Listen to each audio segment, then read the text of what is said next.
गाठीभेटी दौरा बैठक या ठिकाणी मायनीमध्ये आता झाली आणि मायनीतून आम्ही पुढे निघालेलो आहोत। मित्रांनो, पाऊस पडतोय, पावसाचे थेंब आता सुरू झाले आणि साताऱ्यातला हा प्रवास आहे। बघू शकता संपूर्ण ताफा स्क्रीनवरती दाखवण्याचा माझा छोटासा प्रयत्न आपल्याला कसा वाटतो कमेंट्समध्ये नक्की लिहा आणि जास्तीत जास्त शेअर करा, कारण मराठा वाघाची ही एंट्री संपूर्ण महाराष्ट्राला दिसली पाहिजे आणि दादांचा दौरा सध्या पश्चिम महाराष्ट्रात कसा गाजतोय याची प्रत्येक लाईव्ह अपडेट आपल्यापर्यंत पोहोचवण्यासाठी एक माझा छोटासा प्रयत्न आहे।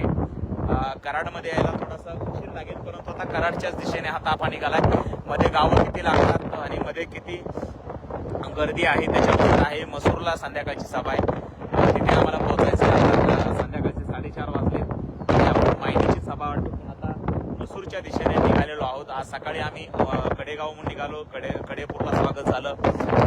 त्यानंतर आपल्या जे तालुक्याचं ठिकाण आहे सांगली जिल्ह्यातलं विटा या गावामध्ये दादांचं प्रचंड स्वागत झालं। जवळजवळ 44 JCBच्या माध्यमातून करण्यात आली आणि तुफान असं दादांचं स्वागत त्या ठिकाणी करण्यात आलं आणि आता आम्ही मायनीची सभा आटोपून आता पुढे निघालेलो आहोत।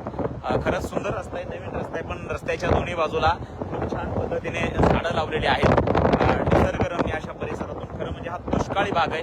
खटाव मान जे तालुके आहेत, मान आणि खटाव, तर या भागातून आमचा प्रवास सुरू आहे आणि थोडंसं सुरू आहे। पाऊस थोडासा आहे मित्रांनो, परंतु हरकत नाही। त्या भागामध्ये पावसाचीच गरज आहे आणि म्हणून दादा जरांगे पाटील यांचे पाऊल लागले आणि पाऊस सुरू झाला।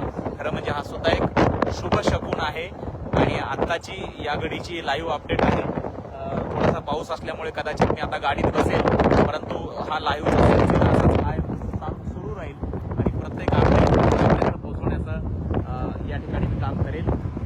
कराड नगरीत मराठाच्या वाघाचं स्वागत आहे असंही बरेच जण बांधव त्या ठिकाणी लिहित आहेत आणि मित्रांनो थोडासा पाऊस असल्यामुळे लाईव्ह